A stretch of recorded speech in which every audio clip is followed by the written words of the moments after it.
You're listening to the Pace Radio Network here at paceradio.net. The views expressed by the individuals during this broadcast are their own opinions, and they may not be the same as those of their group or other organizations they may be involved with.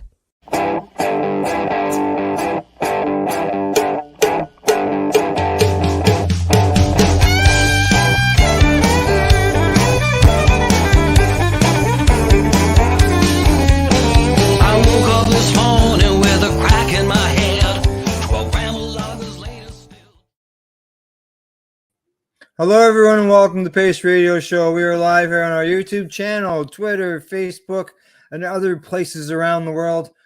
Thank you for joining me. I'm Al Graham, and in case you're wondering, where's Tamara? Tamara has to work.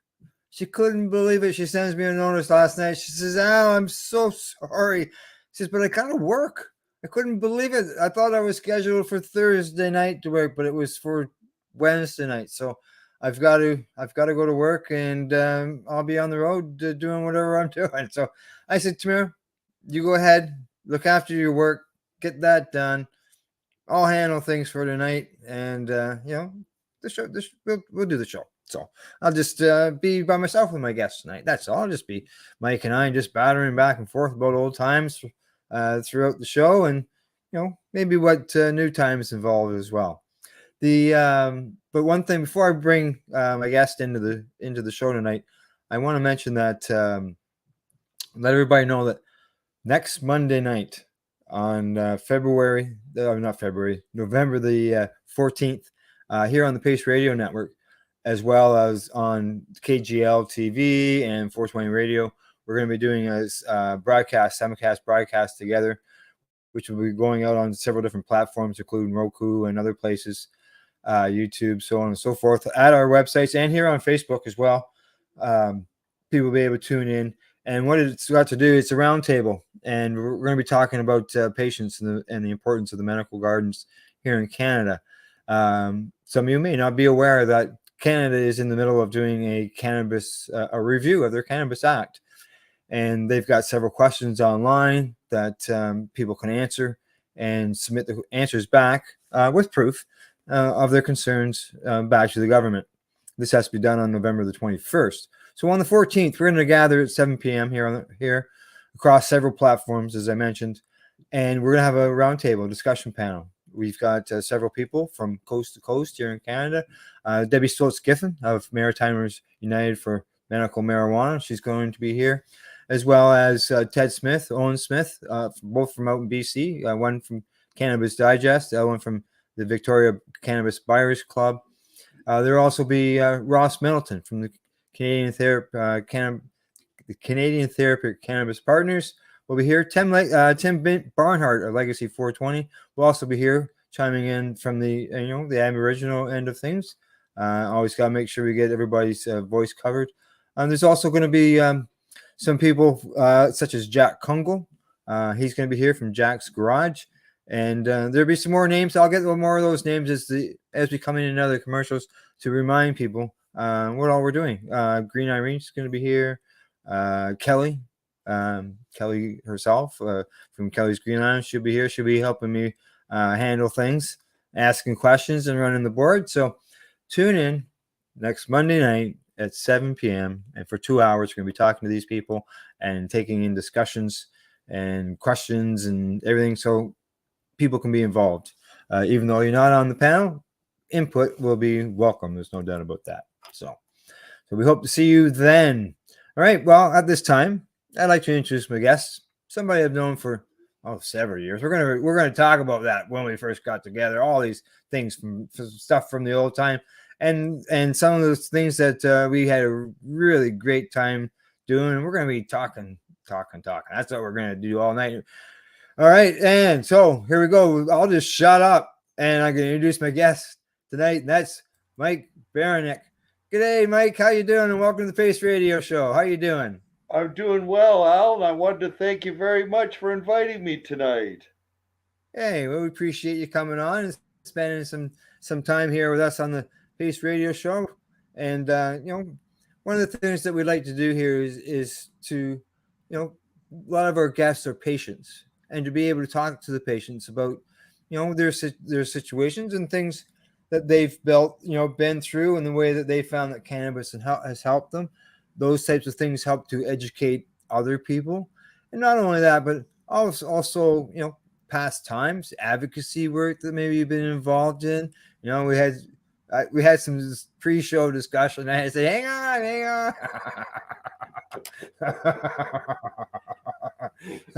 So I've got some stuff I'll share tonight that you'll be able to go through, which will be a lot of stuff, maybe reminiscing things that we did throughout the time that we were together doing things at the beginning. So I should let everybody know that Mike, you're one of the first guys that was involved in PACE and doing the people advocating cannabis education stuff.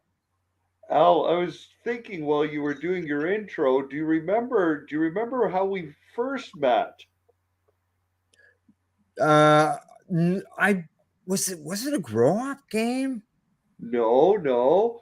I was sitting on the harm reduction task force in Belleville, and I had found out about your group, and I reached out to you about seeing if you would come to speak to the task force about medical cannabis. And that's right. We had already had Lynn Belle that had spoken to us, and she did the marijuana policy for the Canadian AIDS Society, and correct. So the speaking part never really came through, but you ended up becoming an active part of the committee. If you remember, you used to come to the meetings at the health unit. Yes, that's right. Exactly. I remember being involved in that. I didn't do much on the grounds work with the people, but I was involved in the meetings there for a while. Yeah, exactly. Yes, and I remember one particular one that we did that you were involved with was when we had Peter Chris from LEAP. Yes. Yeah. That as well. Yes. Jeez, yeah, that was really good. Yeah. Well, we also did stuff with Boris. I was going to bring this up later in the show, but I'll mention it now. We did stuff with Boris. You did the resolving marijuana prohibition thing. Yes. I got you gave us all plaques, which I still have. And if I hadn't moved, it would be on my wall behind me. Yes, that was we had posters made up for that event. That was at a local restaurant in Belleville that sadly no longer exists, but it was called the Organic Underground. Yeah. Well, do you and then it became the studio. But do you remember what happened that night when we had it there with Boris and in the restaurant, and who came in the door? I'm not sure. What happened? You remember we were all up on the up at the front by the front window on the stage. On the stage, and the cops came in, and they stood there at the doorway, inside the doorway, just staring at everybody. I forgot about that. Yeah, and then people were saying when they were leaving that they were getting their picture taken from across the street. Really? Isn't that interesting? Oh my God, I'd forgotten about that, Al. And then, not only that, the Belleville Intelligencer got involved in it as well, and it became part of the editorial. What was the Belleville police force doing? That's right. Bothering law-abiding citizens who were discussing politics that the government is asking for input on. I forgot all about that. You're absolutely right. We're going to hear that a lot tonight. We're both going to be saying that. I can just see it. Oh my God, Al. I had completely forgotten about that, but you're absolutely right. The Belleville Intel chimed in about that. Yeah. As they should have, because we weren't bothering anybody. It was just an informational event. That's all. That's all it was. Yeah, Exactly. It was just an information event, you know. but we But had a lot of before we get, people there that night. we sure did. The place was packed. Like Yeah, even when like we're getting into like usually there was stuff that when we were putting on stuff in there, you know, there was usually a good crowd going on, and there are people wanting information. Like you know, we're talking about doing stuff back in 2010, 2012. You know, when 10 years before it was even mentioned, 12 years before legalization is even mentioned. yeah, You yeah. know. That's being on the front lines, eh? Yeah, exactly. So before we got into getting too far into our memories together doing things, but I want to find out memory wise your way, and this is something we've asked people quite often. And that is, do you remember your first Toke experience? Yes, I do. Some of them are good, some of them are funny, some of them aren't funny. No, they're serious. Mine was pretty uneventful, Al. Um, Okay. for those that are old enough to remember the Summit Series in 1972, Team Canada Hockey, yeah, versus Russia. Well, it was correct. shortly after that series that I got together with some friends and I smoked my first joint. Now they had already smoked it before I did, okay, but Mm-hmm. smoked it, and to be honest with you, I didn't really feel anything. Oh yeah. I didn't really feel anything, Al. It took me, I bet you, about 4 or 5 times before I finally felt something. Some people have theorized maybe it was hemp that we were smoking and not, maybe it wasn't anything. Maybe it was just was a low quality cannabis. I'm not really Could have been sure. But oregano. the very first night that I got high, I can remember, oh my God, just laughing my head off, going home and going into my bedroom, because I mean, I'm still living at home with mom and dad, and Sure, yeah. looking at my eyes in the mirror and like, oh my God, I'm so. Do I stink? Should I brush my teeth? That alone is a sign. Oh God. What about you, Oh Al? What yeah. was your first time? I was we had a pool out in the backyard, and we had a little building off the side that had the water filter and pump and stuff like that in it. And I was 13 at the time, and smoked hash was my first toast. Really? Yeah. I can't remember if I got high or not. I don't recall that part of things, but I know it was the hash and it was in the pool house.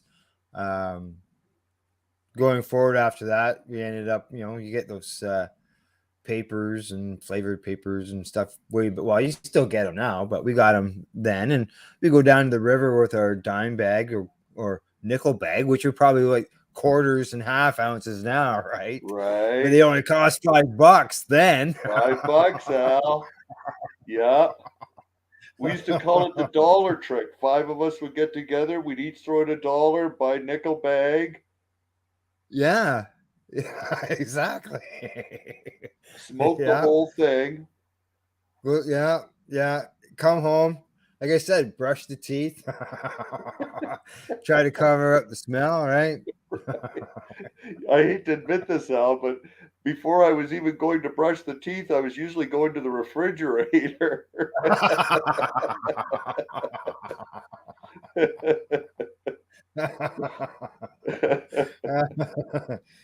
Oh, yes. Yes, Well, we that were that young, eh? And yeah, I mean, yeah, we didn't use it the way that we use it now as adults. So, yeah, correct, just, correct. we were kids and we were having Yeah, fun. And because yeah, I can remember, exactly. I certainly don't advocate people doing this, but I can remember, many times in high school, we'd, at lunchtime or something like that, and Oh, oh yeah, oh yeah. I remember that. That was right before typing class. We had one friend would get mad at us. But I still use those skills that I learned from that class in grade 9. You know, it You wasn't know, I wasn't an honor student in any way, but Al, like there's something to be said that, like when you can strike a balance, between, mhm, what's required, whether it's, academically or work or something like that. If you can strike that balance with that and, your cannabis use, there's no reason why you can't. I mean, I went through college and I smoked cannabis all through college, but it was the sort of thing where it was different than when I was in high school, because now I was focused. I still right. smoked every day, but it was Yeah. usually after my stuff was done. Yeah, yeah, you work Hmm. after school and you got all that done, and then you turn to your recreational end of things. Um, Exactly. yeah, so back in those days, like, did you have to go to would you, like, I guess as you got older, things got easier to get as far as being access to your cannabis. Well, Al, it was always a bit of a challenge, um, really, until I got my license. Okay, Yeah. and I mean, up until that point, I mean, it was usually getting it from friends. Mhm. Sometimes I would get it from my older brother. Um, and then when I got a little bit older, and bought a home, then I started doing my own growing. Okay. Um, and then, Yeah, you get yeah, licensed, like you said. Yeah, yeah, that's yeah, right. Of which, yeah, of which I've said many times, and I'd like to say this again on the air. You and your group, you guys were really, I call you guys kind of like the first generation to get their medical licenses. Okay, I always said yeah, that when I came along, I kind of felt like kind of followed on your coattails to get mine, because I remember it just seemed so daunting, like where do you go? Who do you talk to? And it was yeah, really after I got to know you that I got to learn how to navigate it. And I ended up getting my license, and I've kept my license up since. good, good, Yep. good, Yep. exactly. Oh, I Yeah. completely believe in the medical use of cannabis. So we haven't touched on that part. We've been talking a little bit of old time. We're going to talk a lot more old time, but as far as like, I got a list here. the And it's not a the grocery list, let me tell you that. No, no, it's not a groceries list. The As far as the medical end of cannabis, when did you find out, and why? What did you have to start medical using it Well, medically? well, I've always used cannabis, Al, but I started having health issues, I guess, oh geez, this would probably be about 20 years ago, 25 years ago. I mean, that's just off the top of my head, somewhere in that Yeah, area. And yeah. it started with abdominal cramping. And abdominal cramping that would basically would wake me up at nighttime, and feelings like I had to, I mean, I hope this isn't going to gross your audience out too much, but feeling like you had to go to the bathroom and you couldn't go, and Right. Yeah. feeling bloated, and just very uncomfortable. And I went through a number of different tests and things like that, and finally I was diagnosed with irritable bowel syndrome. Oh, And IBS. irritable bowel syndrome, and then I also have another issue. It's called diverticulosis, of Oh, which I yeah. ended up years later having surgery You for want that. to? Can you just stop you there for a second and let people know what I can't even pronounce it. Diverticulitis is? Diverticulitis or Yeah. loosis? Oh, Yeah. sorry about that, Al. No, Yeah, no okay. problem. So No problem. diverticulosis is basically pouches that form on the lower intestine, And Ooh. basically, I guess how they're formed is basically from pushing and pushing too hard, and Oh. the pressure causes the wall of the intestine basically to come out into a pouch. And what happens is when waste travels through the intestine, sometimes the waste can get trapped in those Yeah. pockets and they can become inflamed. And then that's where you Mm. have the itis, diverticulitis. Yeah. Um, so what I started noticing, Al, was when I would have the like the wake up times at nighttime, okay, because that was something brand new to me, being woken up with cramping. But I would back then I was smoking bongs, okay. And I Yeah. should mention, by the way, I never mixed tobacco with my cannabis. Like, I'm a non-tobacco user, anyways, but I Good never stuff. mixed tobacco with my cannabis. I'm just a straight cannabis smoker. But I noticed that after smoking a couple of bongs, I was able to go back to bed and get back to sleep again. And Nice.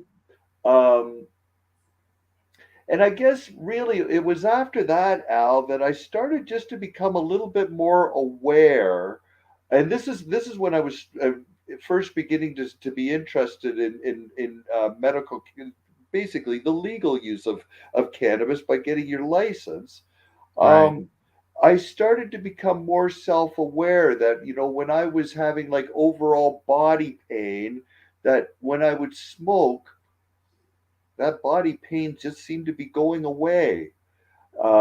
It and that happens even now to this day, where I had some a really bad cramping issue there a while back while I was at work, and one of the guys I worked with, um, basically he gave me some concentrates to dab, and Yeah. geez, I was back working, and all of a sudden I said to somebody, I said, "Holy geez, that pain is gone," you know. Yeah. And yeah, that's how I became interested in medical cannabis. And then, of course, meeting you and then eventually getting my license.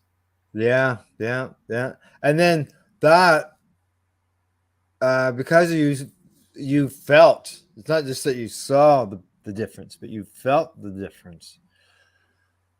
What did you have to do then? Well, Probably a lot, after probably that, like a lot Al, of, actually, I'll share with you. I'll share with you a little funny story. Okay, okay, sure. I know I told you this a long, long time ago when it first happened, but I'll tell you again, and your audience members might find this humorous. I I got an appointment to see a doctor in Toronto, okay? And I'm Yeah. all excited about this. And basically what they needed is they needed a referral from my family doctor, of which Hmm. I was scared to talk to him, but I finally got my nerve up and talked to him, and he wouldn't have anything to do with it.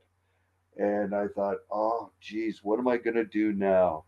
And time's ticking, and I don't want to cancel my appointment. So I went for the appointment.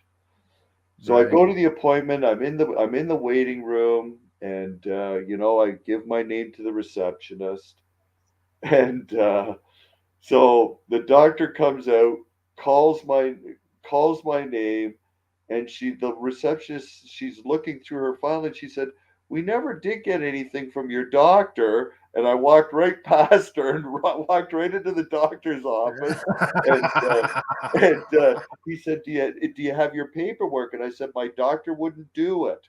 And he got pissed off and he said, "Okay, I'm going to do an examination right now." So he went through the whole thing with me and asked me about where the pain was and that. And after that, he said, "You're a candidate for the medical cannabis program." He said, "I'm gonna get you signed up. I'm gonna get you a referral to the Toronto Compassionate Club." And that's how it all happened. Wow. Jeez. You got, yeah. Well, you know, Yeah. you got to No, do what you got to do, right? You, from what I understand, Al, after my appointment, there started because I used to see this because I used to have follow-up appointments twice a year with him. Okay, and okay. uh, there was a after my appointment there was a sign that basically says we must have your documentation from your family doctor before you'll be seen or something to that effect. But I think I may have set a precedent with that. I think so. Yeah, but did did you eventually tell your family doctor, or did your family doctor maybe find out through your records? I told my family doctor about it, and basically he said he didn't want to have anything to do with it. So I Yeah, left it at yeah. that. He retired. I've got a new doctor now, and I can be completely open with her about it. Oh yeah, good, good. Yeah, She's happy that I use my vaporizer. She knows all good. about the volcano. She knows all about the volcano. The only thing that she says to me, and I can appreciate this, she always says, "No, we doctors don't like to hear when people are inhaling things. So remember, there's other ways that you can get your THC." And she talks about edibles, and of course, I'm aware of that, but I Yeah. still appreciate her concern, and she's an excellent doctor. Well, it's good that it's good that even though you know this stuff, that it's good that she's offering up that information instead of just letting you just go find out on yourself, or she's offering advice. And And one of the yeah, things I can say, Al, I is guess in I defense of know. my older. Go ahead. Oh, sorry. No, go ahead. Oh, I was just going to say one thing of the things I could say in defense of my last doctor is that he was a little bit older, and Yeah, cannabis really it wasn't part of their curriculum. Like they never learned about it or anything like that. yeah. Whereas the doctor that I have now, I'm taking a guess she might be like in her mid 30s, early 40s. So No, yeah. who knows? She may have smoked it when she was a kid. Yeah. Yeah, it's sort of like that guy from the '60s that you know smoked it before he became a patient. Uh, oh god, yeah. Yeah, because there are, especially back in those days, it was hard to find doctors and stuff. I know my family doctor, when I approached him, that he said no, and that was what his reasoning was, is because I can prescribe you a pill to go buy at a store that I know when you go buy more pills in a month's time, that everything's going to be the same.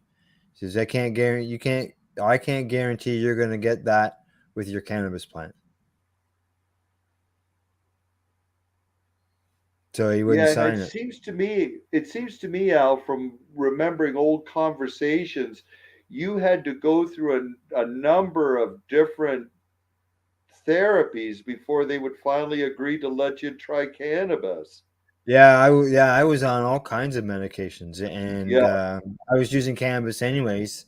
I just not with the license, and it was because the family doctor wouldn't sign, and my specialist, who agreed on the benefits of the cannabis, yet again was a doctor against the inhaling, didn't know laws, but he did know that it would help me with my pain, it would help me with my sleep, and it would help me eat. yeah. But there's other things that we can do instead. So when we got to that point, as like by this time I'm taking friggin' drugs, intravenous drugs, that takes 3 hours to go through an IV drip that's created out of mouse genes. I got to that point and I said, well, have I gone far enough? Can I get that license now? Like, oh, I remember you I'm going taking, through those infusions, Al. yeah, I'm still doing them. You're still doing them. Different drug. Yeah, I'm still doing them, but I do a different drug. I was off of them for 2 years, But unfortunately, during that 2 years, at the end of that 2 years, I ended up with a partial blockage, and Oh shoot.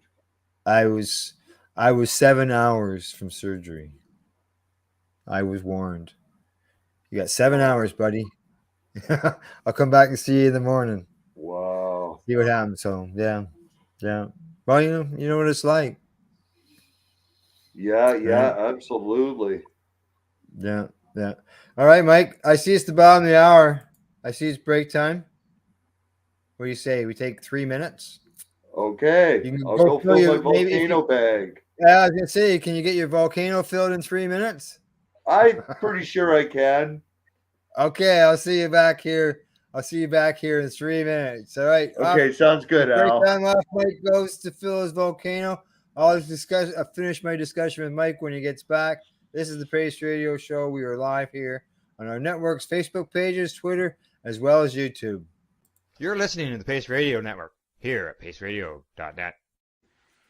Growing your own cannabis is easier than you think. Whether you're growing for recreational or medical purposes, BMA Hydroponics has everything you need to succeed. From the standard 4-plant recreational systems to the latest cutting-edge hydroponic equipment, BMA can customize your package and do it at discount prices. Visit BMA Hydroponics at 404 Maitland Drive in Belleville and ask us for a free estimate. Or call 613-967-9888 and we will give you an estimate over the phone. The only way to go.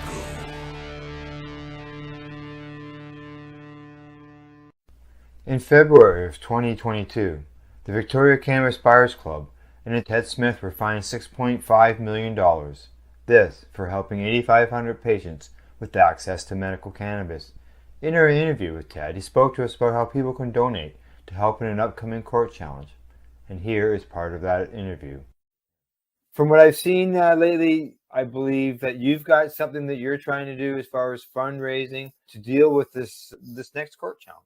For now, people can write checks directly to Jack Lloyd Law Corporation or send e-transfers to save the VCBC at gmail.com. I guess those are the two easiest ways for people to help right now. What do you find at paceradio.net? People advocating cannabis education. Did you know that the Pace Radio Network isn't just a radio network? That's right, because most, but not all of our programming is now done via video and is then podcasted at paceradio.net. So if you want to watch our programming, you'll find us on the Pace Radio Network's Facebook page, plus the show's own page, and you'll find us live on the network's YouTube channel. And don't forget, you can find it all, video and audio, at paceradio.net. Cannabis edibles are an effective way to manage pain and other ailments, especially when you deal with your trusted partner, Legacy 420, in Tyendinaga Mohawk territory. You see, we lab test every product on site to ensure proper dosage every time, which is critical when consuming cannabis edibles. All Legacy 420 edibles are made by our classically trained baker and chocolatier, and we also have super tasty vegan options. Our baker has been in the industry for 25 years. She's also a chocolatier. Everything from savory to sweet, your chocolate bars, brownies, butter tarts, you name it, we make it. Talk to our knowledgeable CannaTechs about our incredible variety available. Give your trusted partners a call. Legacy 420 out on your road.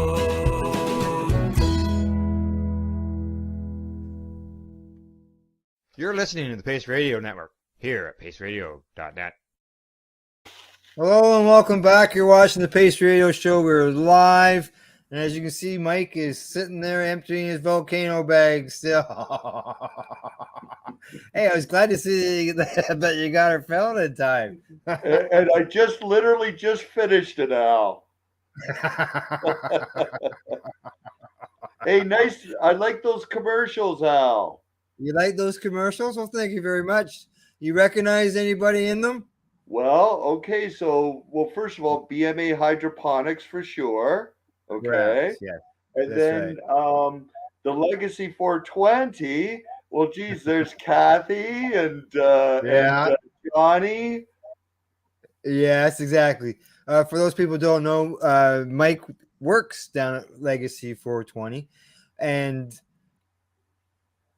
we'll go into that now because of the commercial, and and how, you know, sort of some of this all connects, your desire to be able to work at a place like Legacy 420, um, and let's sort of combine it about the fact, like I mentioned earlier, your medical use, and you found the benefits, and you had to speak out, and to speak out, you got involved with Treating Yourself magazine, and myself, going to different events. And how did you find that experience of doing that? Oh, geez, Al,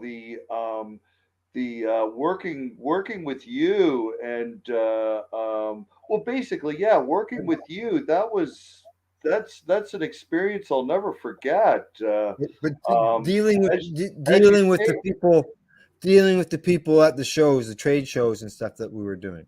oh my God, Al, yeah. I mean, that was those are experiences that I'll never ever forget. Now, Well, first of all, did as you you were saying, being at the say like the Toronto Home Show or the Toronto Mhm. Women's Show, and these are just regular shows at the convention center, and people are walking along, and all of a sudden there's a table there, and it's all to do with cannabis. And Yeah. the cross section of people that we would get, a lot of people in favor, but we used to come across some people who weren't very happy about having us there. Yeah, that's right. That would happen. Well, here's there on the screen. You can see the National Home Show. Oh, Um, right. yeah, yeah. We Yeah. would go to these things. Oh my Uh, God, look at that. there's Deb right there. Yeah. Oh my God. Yeah, Isn't that something? Oh my God, I haven't seen this in years. yeah. There's And there as is as you some. as, as you said earlier, Al, like that was around 2010, wasn't it? Yes, yes, it was actually, Mike. Here in that one spot that I've got there. Let me bring that back up again. But what I was getting at is you found that experience of working with the people and talking to the public and educating them about cannabis. You enjoyed it so much that, from my understanding, you retired early. I did, Al. I did. Now there's a bit of a story to this, okay? I'll share it with you. I worked for many years. I was a municipal worker. I worked for the county of Hastings, and I did Yeah. a number of different jobs there. I was a caseworker. I was an employment worker. Um, oh geez, I did intake for many years. And then my final 3 years that I was there, I worked at, believe it or not, in the maintenance department. And after Oh. after I started working in maintenance, I thought, geez, I should have done this years ago. Zero stress job, and I'm kind of going around meeting people and such. Well, there Right. was a guy that used to deliver our carpets for us, so at the county, and his name Hmm. was Jason. And I got to know Jason, and we eventually opened up that we both smoked cannabis. Um, and we got to be fairly close. And one time he said, if you're ever looking for a job, he said, let me know. He said, I know of a place where you could probably get a job. And he said, you'd be perfect for there. And I said, where's that? And he said, Legacy 420. And I thought, oh, geez, I don't know. I'm pretty set where I am. And Hmm. I already had a game plan in place. I was going to work there Sure. till I was probably about 64, 65, and then I had my eyes on a part-time job at the county, working in the housing program, and that was kind of my long-term goal. And then one day I'm talking to Jason, and he mentioned about Dr. Hornby working at Legacy, and for Yeah. those folks out there that know or may not know, well, sadly, Dr. Hornby's now passed away, but Correct. when Dr. Hornby was alive, he was another real trailblazer. He He was a was. doctor, but his doctorate was in human pathology, and he had traveled the world. He worked a lot in India, and he got working with cannabis as a medicine. And in the Yeah. cannabis world, Dr. Hornby he was a very famous person. And when Mhm. Jason told me he was working there, I didn't believe it at first. I said, like, there's got to be some other Dr. Hornby. And he said, no, no, no, it's that Dr. Hornby. So after hearing that, and the job at the county was okay, but I was starting to get a little bit tired of it. One day I got thinking about it, and I approached Jason. I said, "Are you serious about that? About the possibility of employment?" And he said, "Yeah." He said, "So if you want to give me your resume, I'll hand it in for you."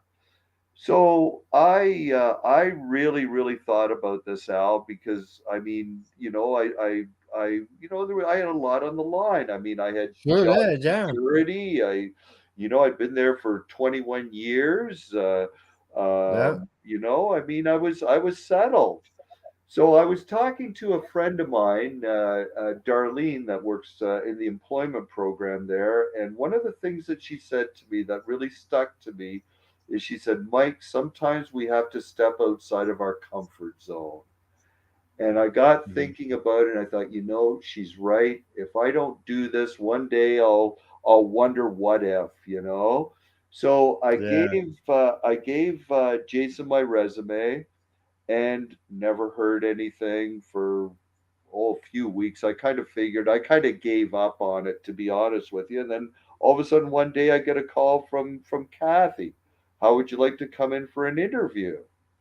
So what I did, I don't know if I told you about this or not, Al. I was going to change my work clothes because I was in a uniform, county uniform, had the county crest on it and all that Yeah. stuff.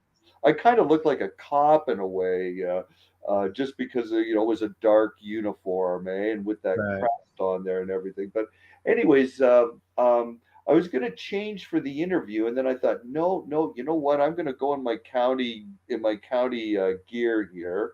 And what I did is I brought some old Treating Yourself magazines, and I had some post-its in there, different spots where I was, okay? And so one of the Yeah. first questions that Kathy asked me, and she said, "Well, why do you want to work in the cannabis industry?" And I said, "Well, Kathy, I've had an interest in this for quite some time." And I went through the magazines with her, showed her some of the things that you and I had done, and then we Nice. talked a little Nice. bit, and then to make a long story short, she called me about 3 4 weeks later, and she said, "How would you like to come and work for us?" And Wow. I gave the county 3 weeks notice, and I finished the county on the Friday. I started Legacy on the Monday. There you go. And And that one of the things I can say, Al, is that I mean, I'm not ready for retirement yet, but no, no. working at Legacy it will be a high. When I look back on my life, it will be a highlight for sure. Yeah, good, Yeah, good, good. yeah, Because your job at the county, you're helping people. yes, Your yes, what your advocacy work through your cannabis end was helping people. yes, You're educating them. Your job that you're doing now, some people would say job. What do you mean job? But what you're doing now obviously is something that you've been doing all your life, and that's helping people and educating them. very much And so, that's where I Al. was Very getting much at so. how everything is all connected all the way through. Right? It's very And interesting, Al. You're absolutely right. Um, what I'm doing now is really not that much different from what I was doing with you, and not really that much different than when I was caseworking or before the yeah, county. I worked for a local program called Youth Hub. and I was working with young people between the ages of 16 to 24. Before that, it was children's mental health. So, there's always been that helping component, Correct. there's always been Yeah. that thread there that's always been there. But yeah, when you made that comment about work, there's that saying that if you love what you do, you never work a day in your life, and so Exactly. I think there's a lot of truth to that. Yeah. I agree with you. Exactly. And that's what you're doing. You're helping people out. Their Legacy 420. So since we're on the Legacy 420 end of things, what do you do? What like you're working up at the front counter, I'm talking working to at people. I'm working at the front counter. I'm a store manager there, Store and manager. Nice. yep, Very nice. and I work and really what I'm doing is I'm working out front. So I'm Yeah, one of the people that if you were to walk in the store, I'd say, "Hi, Al, how can I help you today?" yeah, that's right. Yeah. And Now, one of the things that they really stress at Legacy is the idea of the medical component. yeah, Um, yeah. um, our every dispensary has their niche. Our Yep. niche is an older, mature crowd because they Mhm. trust us. They trust the quality of the products. They trust the consistency. They know that we have the lab there. They know that our quality control. Well, Kathy runs our quality control, and she runs that Yeah. ship really tight. Like Oh yes. if there's any mistakes, Kathy knows right where that mistake happened, just because of the protocols and that she's put into place. And so a lot of times, what we're doing, Al, when we've got customers coming in, we've got customers coming that are saying, I've never used anything like this before, but I've tried the traditional route. I don't like the Mhm. side effects. I want to try something natural. And I've heard gummies work, or I heard edibles work, or for the odd person, I hear smoking cannabis works, But the idea Right. of using it medically so a large part of our job is educating Yeah. with Yeah. compassion Exactly. because we're there to help. Yeah. Yeah. Exactly. Good. Good. That's what you've been about all this time, and it's good to see that you can continue doing it through Legacy 420. So And now, one of the go ahead. oh, I was going to say one of the other things I was going to mention, Al, just getting back to Dr. Hornby. Dr. Yeah. Hornby was such a delight to work with. He was just such a Yeah. down Eh? to earth. He was such a compassionate man. And, generally when people come in with different ailments and things like that, because we've got, a fairly good understanding of cannabis and what you can use it for, you can generally come up with a plan for people.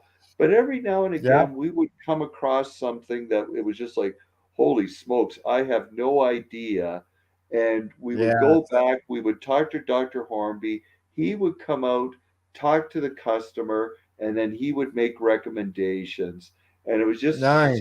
so nice to have that kind of medical backup. And many times, Al, I got to say, he would give out his personal email to our customers and he'd say to them, now Really? make Eh? sure, yeah, oh yeah, make sure you email me, let me know how you're doing. Oh yeah, just a very wonderful man. I'm really happy to say that I got to know him. Good. Good. Yeah. Good. I know that I got to speak to him several times when I was down there visiting, so I know exactly what you mean. Yeah. Yeah. Yeah. Okay. Well, I'm gonna take us back down memory lane. Okay. Okay. I've got a spot here all lined up. Who do I see there? Whoops. There we go. Okay. You see that? You are handing out. You're actually Oh my God, yes. We're in the grindhouse. I didn't see me there, Al. I was looking at the picture on the screen, and I'm trying to think. Okay, who is that? Oh, I sorry. recognize that bald head anywhere. Well, here's the this is where we're at. There's the Grindhouse Cafe. The Grindhouse in Campbellford. That's right. Yes. Yeah, And is that a exactly. grow-up game right beside it? Yeah, that's the grow up game right beside it, man. And you know what? I still got a couple games. They stopped because of COVID. But Yeah. right up until COVID, we were still holding anywhere from about 2 to 3 games a year. People were still coming Al, we were still playing them. we should do another one. We have to. Oh yeah, for sure. Exactly. I've got Yeah. people that are on a list that are waiting to play. People who haven't even played before that want to play. So it was always a great time when we played these. I'm just trying to think here. If there's I think there was another. Oh, there's the Grindhouse inside right there. Oh, there's Toronto. I was gonna say, yeah, that looks like quite the Grindhouse. Yeah. Now let's see. Yeah, you see the article was always called "Keeping Pace Everywhere." Yes. Remember that saying that you used to always say before at the beginning of the documentaries? It was something about adding the E to make it peace. Correct. Yeah, it was something about share pace everywhere, so it creates peace. So it's people everywhere advocating cannabis education. Okay, yeah, I do remember that, Al. Yeah.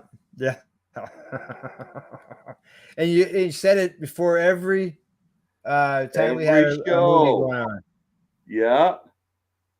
Yeah. Yeah, those were some good times. Oh yeah. Well, there were some times where we would get patients that came up to the front and told their story. I remember one particular time everybody was talking about opiate drugs, coming up and talking about how they were using cannabis in order to help them with their opiate drug addiction. And Al, now that I think of it, I can remember the police showing up in Campbellford a couple times and peeking in just to see what was going on. Yes, they did. They came in. They came into the cafe there. I know one particular show, which was called "What If Cannabis Cured Cancer," was running, and the place was packed. We were doing 2 shows on Sundays because we filled the place for both shows, and the cops were coming in the side door. The place is all dark. We got plastic all over the windows so people can't see inside, right? Yeah. And we need the darkness to run the projectors, and we had to put the whole front window of the place. Here, I'll bring that back up again. The whole front window of the place was the projection screen that we used. I took it and put plastic, the black and white plastic that we would put, to make walls in your grow room for reflection, right? That's right. I put that up on the front window. You can see the front window of the place there. How big it was a big front window, Al. Yeah. And so there's a front window there that was projected onto. I eventually bought projection screens to put in there. Took the plastic out and put actual projection screens in there. And then the side windows were all plastic. They came in the side door here where I'm pointing by the game. And the cops come in, saw what was going on, got his coffee and sandwich, whatever else. And the word that came back to the cafe was that he told fellow officers that he felt like he went into a school classroom with a bunch of gray heads.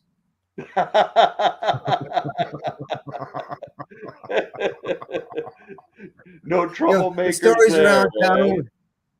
Yeah, the stories around town was that uh, we were in there smoking. People thought we were Right. actually in there toking up and using vaporizers and stuff like that. But that's not what was happening. We No. were in there doing, and so other people found out, and slowly but surely, everything, it grew, right? So you I can see remember here. Go ahead. I remember especially that What If Cannabis Cured Cancer movie. There was an older gentleman. I believe he was from Campbellford, and every time we played that movie, he would come to watch it. It was probably Grandpa Brown. Yeah. Grandpa I Brown was Diane's grandfather. And you remember Diane Bruce? That would be Oh her well, grandfather. no, it wasn't him. It was another gentleman. Oh, I know the okay. guy you're talking about there, but no, it wasn't him. It was another gentleman. Oh, geez. There I was think this people. guy was actually from Campbellford, Al, Yeah. Well, there was. because you knew his wife, I think. I'm trying to think, or his daughter. Are you talking about Alan Coxwell? No, it wasn't Alan Con. No, no, no. It was a community member, Al. It was somebody from Campbellford, and it seems to me that you obviously you knew them both, okay, but he would Yeah. come on his own just to watch that particular movie. Geez, boy, we gotta dig back. Like we said at the Yeah. beginning of the show, there's gonna be times in here where, oh, I don't remember that. The memory's a little hazy. Yes, exactly. So the picture that's up there now with you handing out the brochures under the chairs while we're waiting for people to appear. This was issue 29 of Treating Yourself magazine is what this issue is. And you can see beside you, actually the guy behind you, that's Chief Greenbud. Before the Oh, document the before the music. documentaries came He on, was the you would normally go to musician, the drive-in theater, you get some music or whatever before the movie. Before right? people, before the movie, well, we waited for people to come in, and as people collected, we ran music videos on the big screen, and Right, that's the big 110-inch screen that's on there, and right. we ran these videos, and they're all cannabis related videos. And some of Yes. them were really old stuff that we did that was Cab Calloway, or we Oh, have newer yeah. stuff like The Reefer newer stuff. Man. Yeah, Reefer Man, he'd be playing through Cab Calloway. Now you can see beside you at each end of you, you can see the paste banners that we used to set up Yes, I remember those, all the time. Al. You remember those, right? Yep. And as you can see, they're still in use today, Mike. They're Still in still in use use today, today. still looking good. Yeah, exactly. They're just hanging up there on the wall. Just so you know that the article there with you in the movie, as I said, issue 29, the year 2011. 2011. Oh my God. 2011. Well, that's what, I guess that'd be 11 years ago.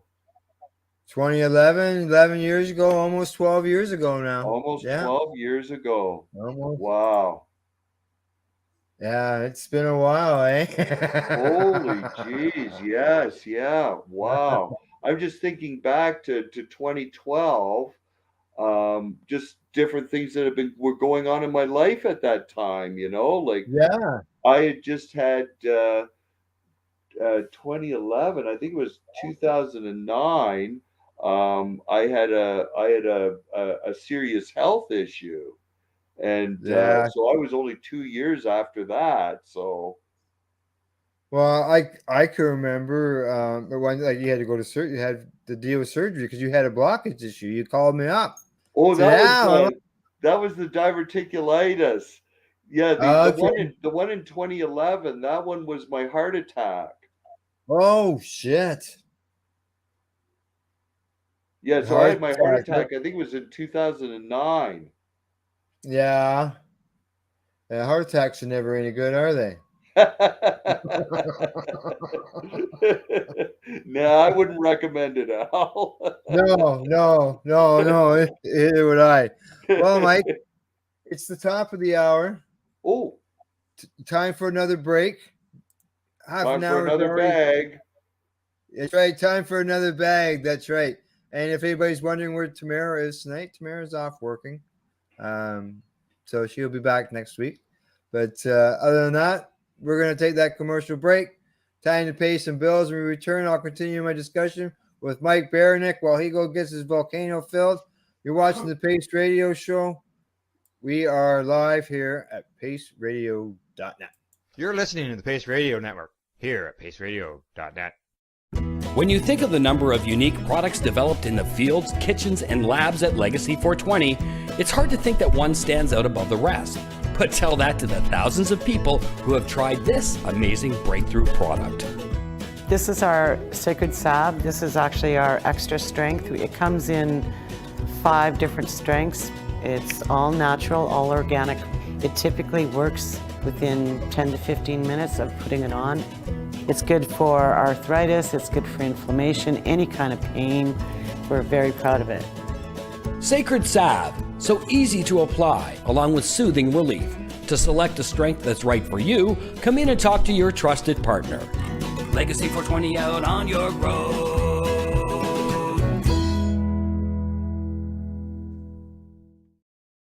Pace Radio Network, by patients, for patients, and for those who want to know. BMA Hydroponics has everything you need to succeed. Visit our hydroponics superstore at 404 Maitland Drive in Belleville, and we'll show you how to grow your own quality cannabis for pennies per gram. We're open Mondays, Tuesdays, Wednesdays, and Saturdays from 10 a.m. to 5 p.m. and Thursdays and Fridays from 10 a.m. to 7 p.m. Call 613-967-9888. BMA Hydroponics. It's worth the drive. The only way to go. CP operates a medicinal cannabis signing clinic. If you want to grow your own medicinal cannabis and are located anywhere in Canada, then I'd like to suggest that you give them a call. They can be reached at 1-613-967-9888. That's 1-613-967-9888, and grow on with CP. Let's share PACE everywhere. That way it can help create peace. People everywhere advocating cannabis education. Enjoy the buzz of legalization with Campbellford Lifestyle Shop. From lights to plant nutrients, books, consumption accessories, and more, we've got all your basics to grow or consume cannabis. Visit our info center or take a look at our piercing services and body jewelry, now available in-store through Campbellford Lifestyle Shop, 17 Bridge Street West, Campbellford. You're listening to the Pace Radio Network here at paceradio.net. Hey, we're back.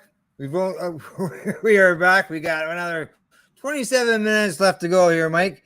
As we've been just discussing during the show, I'm doing some research here off the side as well. Mike's journey. Mike has come on as he was a patient, found out that the benefits of medicinal cannabis, turned around. He had to say something, got involved with us here at Pace, got involved with Treating Yourself magazine by doing the different shows with us, which led him to Legacy 420, where he continues to help people. Right, Mike? You pretty much covered it all, Al. And again, I have to throw out a big thank you to you. You were really the genesis of a lot of this for me. So I'm really indebted to you, and I appreciate you. Oh, don't be like that. Well, it's true. Thank you. There's there I go on the screen there. You can see where we used to before our movies. Right there, how we were advertising in the local newspapers for our documentaries. And how often did you ever Okay. see ads in the newspaper on people to come see shows? Right there, that's what that is. And it talks Geez, about him being Al. at in the Campbellford at the Grindhouse. It says the studio in Belleville, Green Tree Ecos, hydroponics that was in Alderville. We're doing it there as well. Let's see. Who do you recognize there? That'd be Patricia from the studio. Oh, geez. Oh, my God. Holy Yeah. smokes. I She had the forgot all about magazines out. her. Yeah. That's the old studio, eh? We Wow. used to Yeah, go that there all the place time. doesn't even exist anymore. No, it doesn't exist. There's the home show. Oh, geez. Look there, eh? We got the volcano on the table.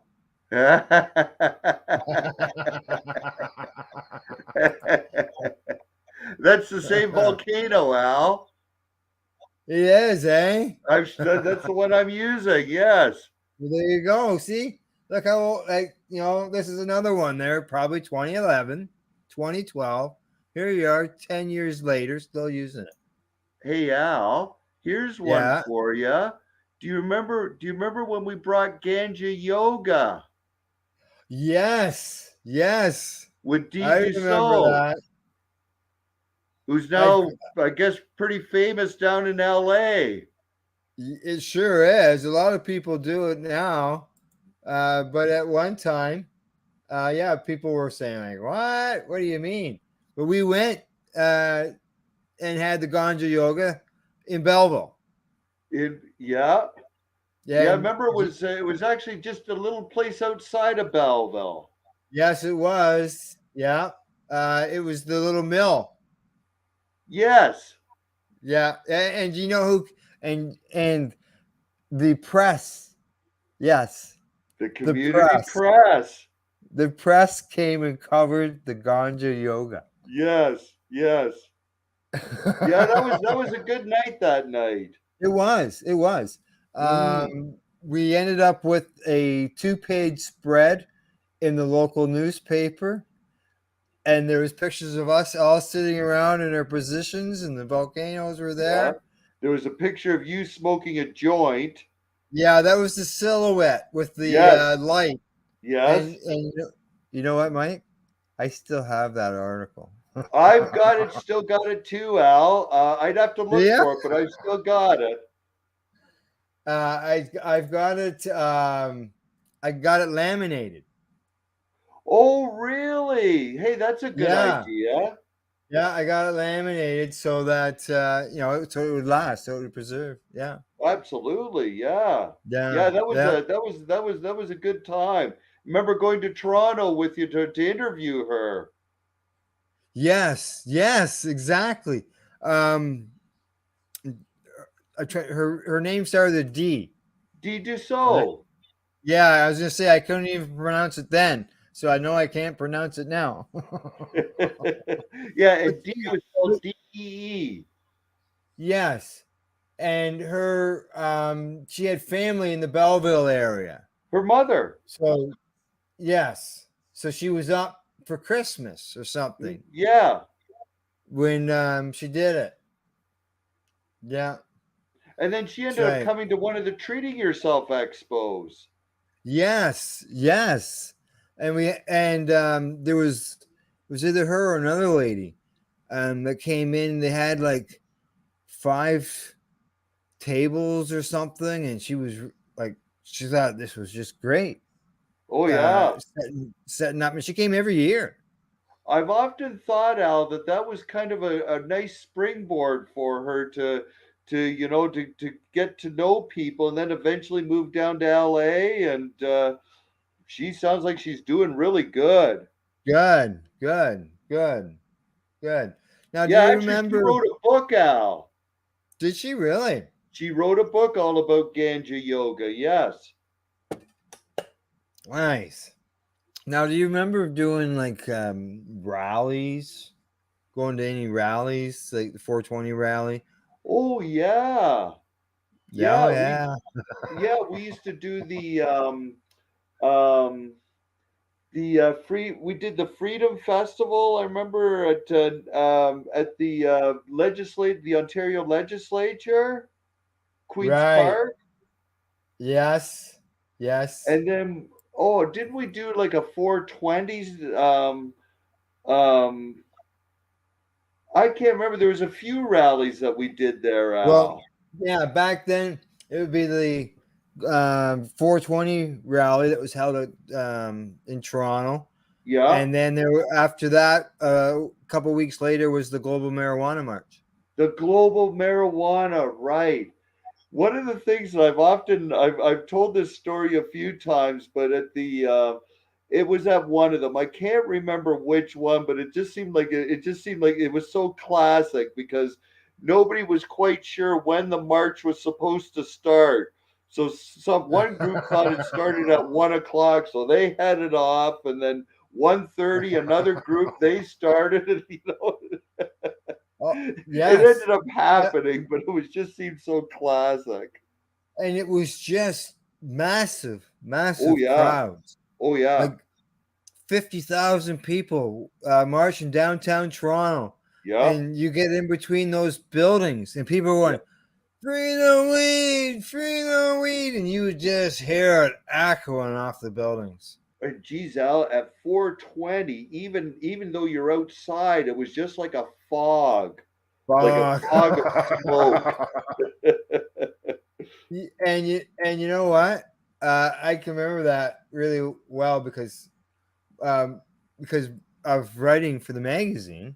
Yes. During one of the Freedom Festivals, Marco got me up on stage, and the plan of it, and I'm sort of looking for it right now too, was to be able to do a center spread in the magazine of the crowd out in front of the stage. And the pictures I got is, yeah, it was a big smoky crowd out in front of the stage. So it was good. It was always good going to those rallies in those days. It was You know, it was a lot of fun. It was a yeah, lot of fun. I can things. remember. You remember the one that we went to, Al, where it poured rain? Yes. It poured rain, Yeah. but nobody left. Everybody No. stayed. Yeah, and there's friggin' Yeah, pools everybody building up in the stayed. park. Yeah, But there but was oh yeah, it was pouring rain, and but yeah, everybody stayed, and yeah, it was still good, but even with the pouring rain, that didn't stop people. well, you know, the young people though, they had it figured out because they brought tents. Yes, And they yes, sat inside the tents and yes. hot box inside the tents to stay dry. Well, we toughed her out, Al. Oh yeah, for sure. Excuse me. Oh, whew. There's lots of things in those days that you know would surprise a lot of people. Do you remember when we protested in Peterborough in front Yes, of Dean Del Mastro's office? correct. I actually used a picture from that day in your announcement for this broadcast, and that's when you're standing there with the stop sign. Stop and I'm arresting. smoking the joint. Yeah, you're smoking the joint, and then the guy from Chex News, he came over and he stuck the camera in your face. Yeah.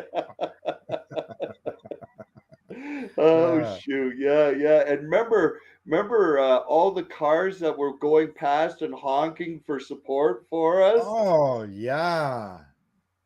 We would find quite often that we had support from when we go to those rallies or go to places. You know, whether it was Niagara Falls, Toronto, Peterborough, people, honking the horn in support. Yeah, absolutely. And Yeah. the other thing, Al, is to meet some pretty cool people too. Like, you remember that one expo, and we ended up working with the strain hunters.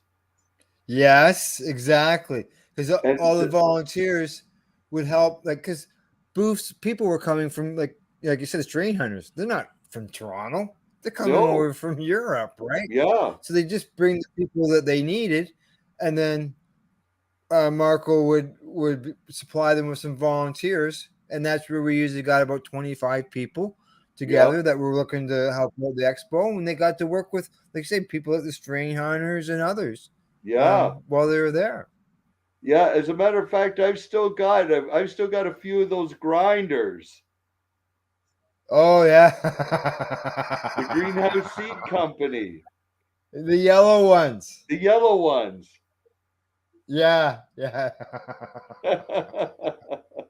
But that was pretty cool Oh, though, because I mean, they like, were. sadly, the one gentleman passed away.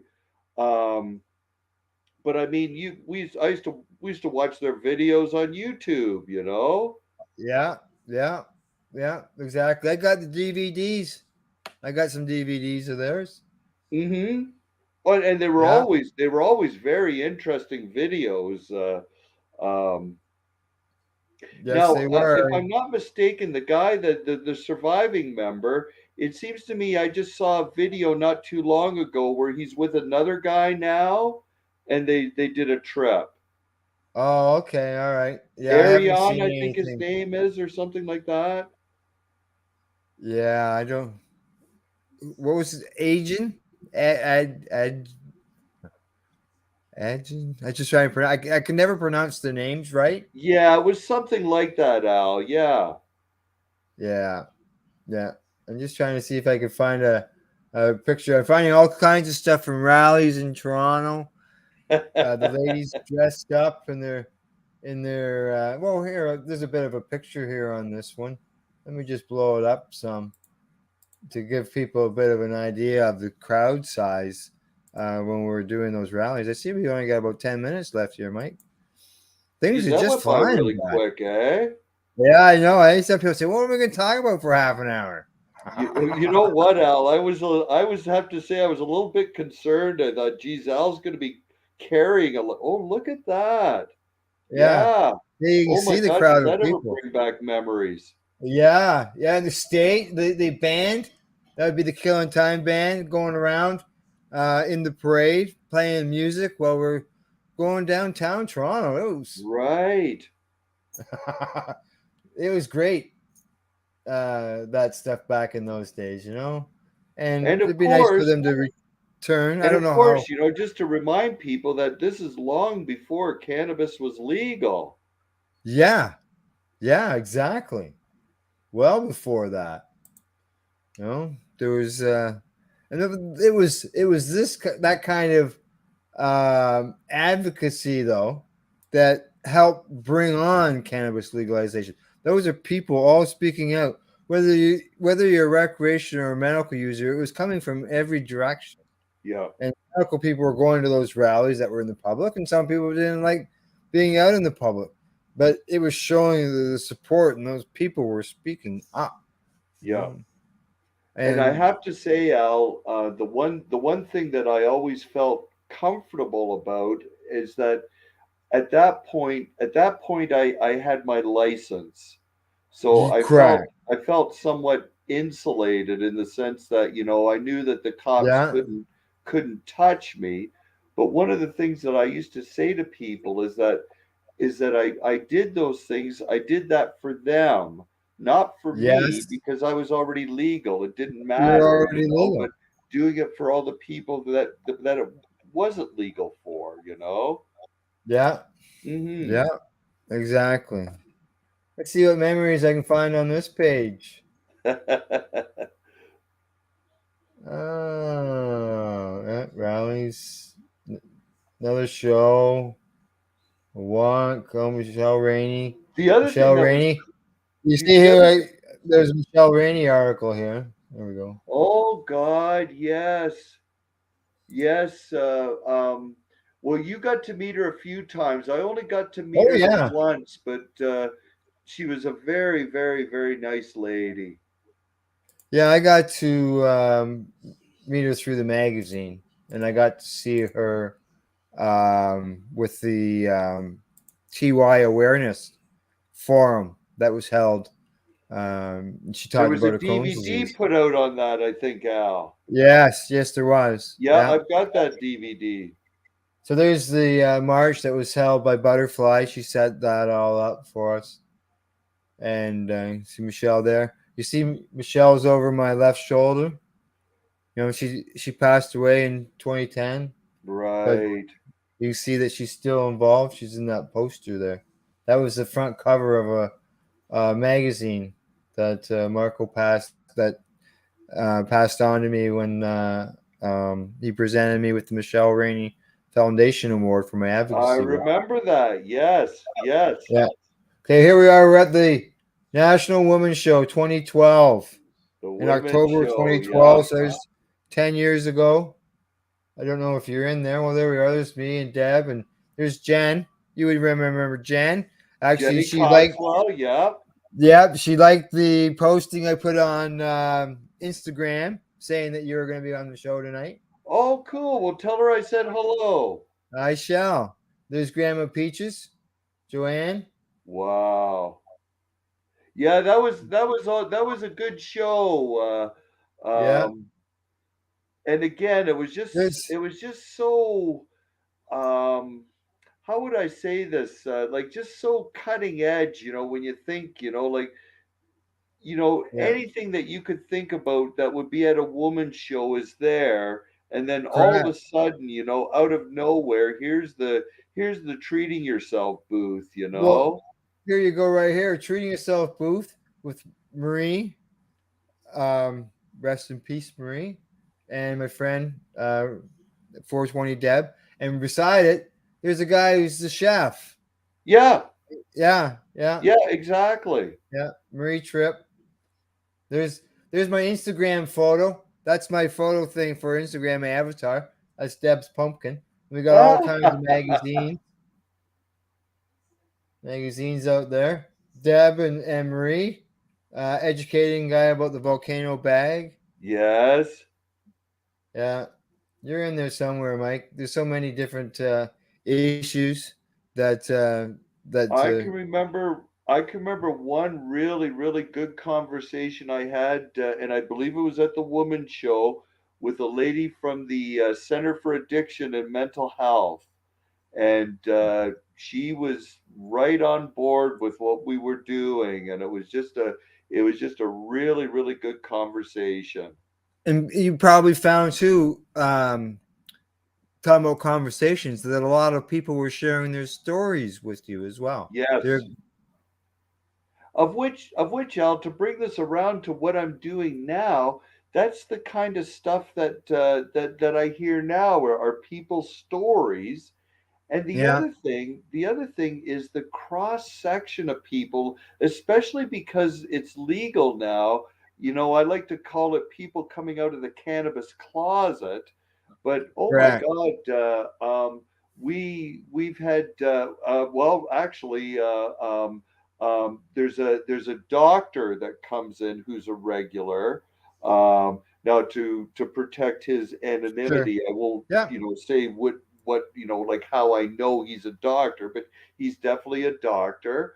We had we've got nurses that come in, we've got school teachers that come in. It's just a real cross section. One of my favorites, Al, is we actually had a paleontologist in one night. Really? And so after I was finished the sale, okay, of which I still remember this, he bought some sativa because he said he was going to be looking at slides and he needed something to keep him going. But I said to him after we were finished the sale, I said, "Look, I gotta ask you, do you believe in Bigfoot?" And so we talked a little bit about Bigfoot and the Loch Ness monster and stuff like that. But I thought, how often do you get a chance to talk to a paleontologist? Yeah, exactly. Exactly.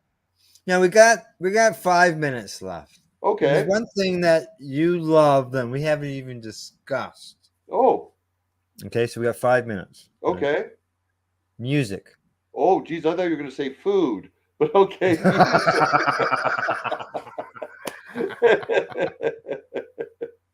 Okay, so what about music, Al? You always seem to know. You know, you bring up songs from the old days or bands from the old days. You always seem to know something. We'd be hearing something on the radio, and you'd have a story to go with it. Okay. And So, that still happens now. What I do sometimes when I'm at work because well, geez, nowadays I've got Spotify, so I've got like a right. whole universe of music at my fingertips. So I've played at work when during a slow period. Sometimes songs that have to do with cannabis or hint at cannabis. Now I've played them the Cab Calloway. Reefer Man. There's another one, and I can't remember who did this, but I think the song is called "If I Was a Viper," and Yes. Yes. yeah, yeah, Yeah. and Yeah. I think the opening line is something dreamed I had a reefer 5 feet long or something Long. like that. Yes. There was a CD that came out, and there were songs from the 30s and 40s that were Yes, cannabis songs. And I yes, thought, Jesus Christ, my grandmother listened yeah, to, might have listened to this music, absolutely, and I'm thinking like, Christ, really? This stuff's yeah. so I've got some of that stuff even loaded up on the in Gail's car and her hard drive on her computer within there in her stereo, so that I can still listen to that stuff. Oh, absolutely, Al. Oh yeah, Absolutely. The other yeah, thing is I like to tease them at work because I like to tell them, and this is the younger people I work with, that during the 50s, during the jazz yeah. era, the musicians 3 minutes. they didn't say they were getting high, they said they were getting tall.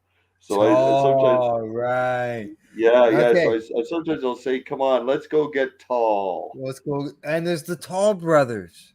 And the Tall Brothers, yes. Yeah, the I forgot musicians. about them. Okay, all right. We got about 2 minutes here, Mike. Shout out time. Person, place, a thing, somebody you'd like to highlight, whatever along that line. Okay. Do you want me to go? Go, yeah. Okay. Well, I guess I'd just like to give a shout out to Tim Barnhart, Kathy O'Coin, Linda Lewine. These are the three key people that make Legacy what it is. All of us there are like the support staff, and we do as well. But I'd really like to give a shout out to them. It's a wonderful place to work, and I'm privileged and honored to work there. And a shout Super. out to you, Al. Well, thank you very much. Thank you very much. The and your job description down there, you said you managed, what you did, but you're not bud tenders, are you? No, we're called CannaTechs. Correct. Yeah, Correct. we're not bud tenders. We're CannaTech. So we really try to stress the educational component. Correct. Exactly. Which, they don't call mechanics anymore. They call them auto techs. There you go. There And you go. electricians. So yeah, you're a CannaTech, and you got a crew that helps all the people when they come in the door down there, which is Yep, fantastic. and we've got a good crew there, Al. Yeah. Now, just I got a minute here left. Patients get a discount at Legacy 420. They do. Anybody 55 or older gets a 20% discount. We also offer a 15% discount for students, and we also offer a 20% discount for medical patients. All right, good stuff. All right, Mike, gotta go. Just let everybody know you can find us on Twitter or on Instagram. Want to say thank you to BMA Hydroponics, Legacy 420, and the Campbellford Lifestyle Show. Plus, Mike, thanks you for everything you do, and we'll talk to you soon. It's been a real pleasure, Al. Thanks a lot. Bye bye.